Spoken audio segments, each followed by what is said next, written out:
Dzina la Tate ndi la Mwana ndi la Mzimu Woyera. Amen.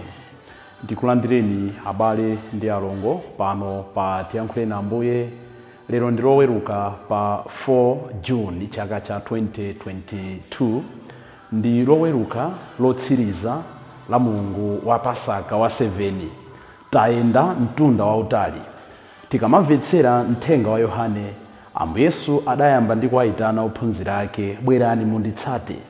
Pamene akwera kumwamba, pamene tikumaliza mthenga wa Yohane, akumalizanso ndi maonena kuti iwe unditsate, kumuza Petro.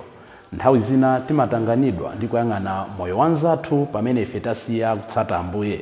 Mawu athu oyamba akuchokera m'buku la Ntchito za Atumwi mutu wa 28 ndime ya 16 kulekeza 20 kudzawerenganso 30 kulekeza 31. Amene akutiwerengera mawu oyamba ndi a Joseph Zuze Joak, a Catholic Main Organization, kuchokera ku St Patrick's Parish mu Archdiocese ya Lilongwe. Ndipo mthenga wabwino ndi monga adalembera Yohane Oyera mutu wa 21 ndime ya 20 kulekeza 25. Amene akutiwerengera mthenga wabwino komanso kutigawira mawu ndi Father Francis Damaseke, National Coordinator for Catholic Social Communications and Research Commission ku ECM. Tiyena abale ndi alongo tisinkhesinkhe limodzi. Mawu a m'buku la Ntchito za Apostoli mutu 28 ndime ya 16 kulekera 20 kuzayambiranso 30 kulekera 31. Pamene tidalowa mu mzinda wa ku Roma, Paulo adaloledwa kukhala kwa yekha ndi silikali womlonda. Patapita masiku atatu, Paulo adasonkhanitsa atsogoleri a Ayuda akomweko. Atasonkhana, iye anawawuza kuti, abale anga, ine ndili kuno ngati mkaidi wochokera ku Yerusalemu. Ngakhale sidalakwire mtundu wathu kapena miyambo ya makolo athu, komabe ndaperekedwa kwa Roma. Iwo atandifunsa, adafuna kundimasula, nchifukwa sadapeze mlandu woyenera kundiphera. Koma pamene Ayuda adakana, ndidakakamizidwa kupempha kuti mlandu wangawo ndizagwade kwa mfumu ya ku Roma kuno. Sikuti ndili ndi kanthu konenezera mtundu wanga ayi.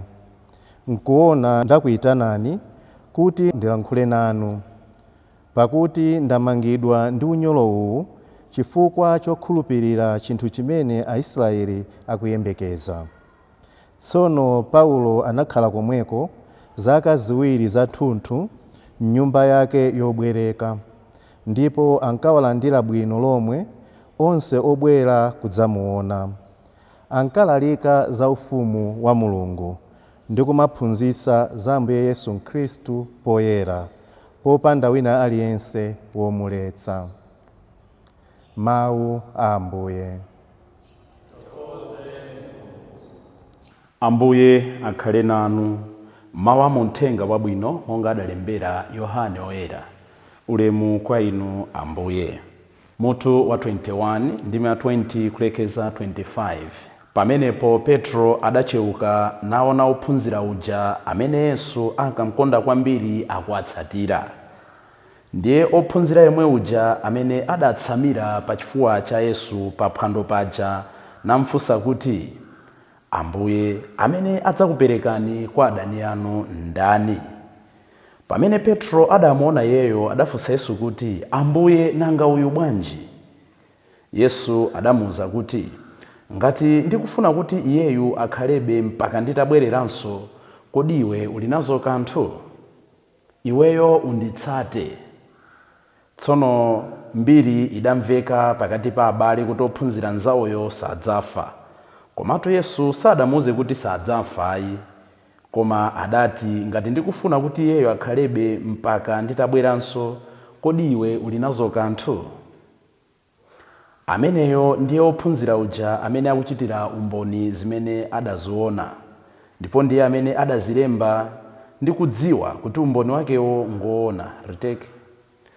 Ameneyo ndiye ophunzira uja amene akuchitira umboni zimene zidachitikazo, ndipo iye amene adazilemba ndikudziwa kuti umboni wakewo ngoona. Koma palinso zina zambiri zimene Yesu ankachita zikadalembedwa zonsezo, ndiganiza kuti pa dziko lonse lapansi sipakadaoneka malo okwanira mabuku olembedwawo. Mthenga wa Ambuye. Ulemu kwa inu Ambuye Yesu Khristu. Abale ndi alongo, lero loweruka la Mulungu wa 7 wa Pasaka, ndikutinso ndi loweruka lotsiriza la nyengo ino ya Pasaka. Madzulo ano tiyamba kupanga vigil ya kutsika kwa Mzimu Woyera. Tikamachita chikondwerero cha kutsika kwa Mzimu Woyera chiyambi cha mpingo, ndekuti tamaliza nyengo yonse ya Pasaka. Kodi inu mwapindula chani? Lero Ambuye Yesu akunena kuti iwe unditsate, kumuuza Petro. Lero Ambuye Yesu akuwuzani inuyo kuti mumutsate. Lero Ambuye Yesu akundiuza ine kuti ndimutsate. Koma poyambirira tikuona mmawa oyamba kuti Paulo wafika tsopano ku Rome. Wafika ku Rome ali m'machains, ali mu unyolo. Wakumana nazo mikwingwirima yosiyanasiyana. Wafika ku Rome kuti akamuzenge mlandu. Koma chosangalatsa pamene adafika kumeneko, Paulo anapempha kuti amuyike nyumba yake yapadera. Mmenemo amafuna azipemphera, mmenemo amafuna azitamanda Mulungu wake.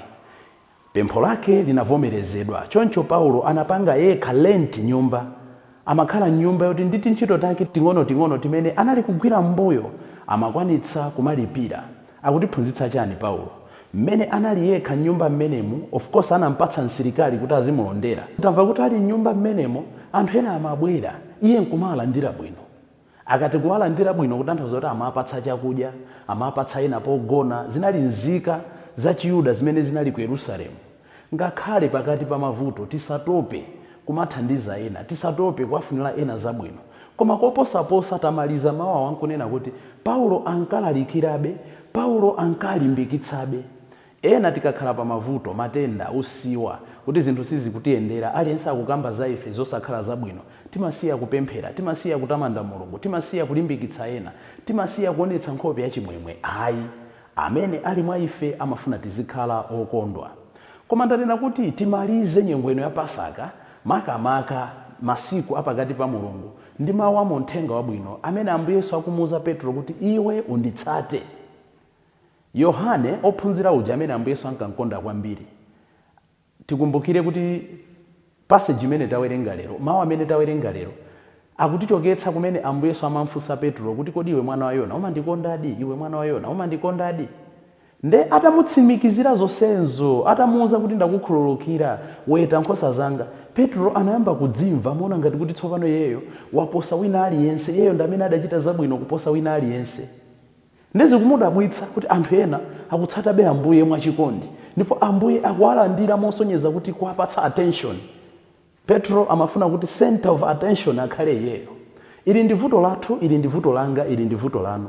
Nthawi zina timafuna kupanga possess mpingo, timafuna kupanga possess Mulungu, timafuna kupanga possess zabwino. Kundaleku aliko anthu ena samafuna anthu akumane ndi adindo akuluakulu. Mmudzi zilimo anthu ena alipo samafuna anthu akumane ndi mfumu. Mumpingo aliko anthu ena samafuna anthu akakumane ndi abambo mfumu, akakumane ndi bishop, akakumanika ndi nyumba zosula ansembe, akakumane ndi rector. Timafuna kupanga possess, ifeyo ndi ofunikira, ife ndi timakumana nawo, ife ndi timankhulana nawo. Ayi, iwe vuto lako ndi chani? Kodi uyu nditafuna kuti akhalebe mpaka nditabwera? Misa zili kwa ine. Choncho mbiri kuyamba kufalika kuti akuti sadzamfa. Nthawi zinanso ndi vuto lathu. Chaka chino tikuchita chikondwerero cha pokondwera tsiku lofalitsa mawu. Apa panatipatsa mutu onena kuti kumvetsera ndi khutu la mumtima. Apa tuzaoneka kuti ophunzira ena adafuna kusankha zimene iwo akufuna amve. Ndi zimene zimachitika pakati pathu. Ena akukamba zina, tikupanga interpret zina, ndikumafalitsa mbiri. Osafuna upanga verify, ndikumafalitsa ngati zoona. Tamva Yohane akutsindika kuti Yesu sananene kuti uyu sadzamfa. Anampanga misinterpret. Komano phunziro lina limene tikuphunzira ndi mthenga wathu wabwino, ndronena kuti you may be the best, I may be the best, but I can't know everything. Ndithokhala kuti ndili ndi madera anga mene ndimachita bwino zinthu zina, koma sindingadziwe china chilichonse, sindingakhale wabwino pa china chilichonse. Petro anaonetsa chikhulupiriro ngakhale pena ndi pena amagwa kumatsatira Ambuye, koma anayamba kudzipopa nkumona ngati kuti he's the best among the 12. Ambuye sakutionetsa kudzera mwa Petro kunena kuti sitingakhale abwino pa zonse, talole Ambuye agwiritse ntchito ufulu wawo powakodola iwo amene akufuna akhale naye. Phunziro lathu lachitatu ndi uthenga wabwino ndonena kuti pa Chingereza amanena kuti concentrate on your business. Tizingopanga zokhudza ine. Nthawi zina timatangwanika ndi kuona kuti nzanga akupanga chani, akwayawo akupanga chani, akhristu akupanga chani, wansembe akupanga chani. Ayi, n'chifukwa chake kumapeto kwa zonse Ambuye Yesu akunena kuti iweyo unditsate. Usatanganike nzonero kuti Father Likhucha akupanga chani, Father Kaliwamba akupanga chani, Father Damaseke akupanga chani, Father Kaviso akupanga chani. Iweyo panga za iweyo. Zimene Mulungu anakupatsa zipolishe zigwiritse ntchito moyenerera. Iwe unditsate. Nthawi zina talephera kuntsata Ambuye poona kuti ngati wakuti sanapite kutchali chine sindipita, ngati wakuti akuimba kwaya ine ndimba koposa. Chikhristu cha mpikisano. Mu Chikhristu mulibe mpikisano. Chikhristu ndi ine ndi Mulungu wanga ndi mpingo wanga. Iwe unditsate. Potsirizira ndi chenjezo kwa ife pamene Yohane akulemba kotsiriza mu uthenga wake. Baibulo si encyclopedia. Baibulo si buku la history. Baibulo si search engine, Google ndi zina zotero kuti ndikangotsegula ndipezemo zimene ndikufuna. Ayi, Baibulo ndi buku la chikhulupiriro. Limangotipatsa zoti ife tilumikizane ndi Mulungu kenaka tizikula. N'chifukwa chake Yohane akuchenjeza kuti izi zangolembedwa kuti tikhulupirire kuti Yesu ndi Ambuye. Pali zambiri zimene zidachitika zimene sizidalembedwe m'malemba oyera. Ambiri timafuna kuti chilichonse chimene tikukhulupirira, tikuona, tikumva chikhale kuti chinalembedwa m'malemba oyera. Ayi, akuti pali zambiri zimene Yesu ndi ophunzira ake ankachita.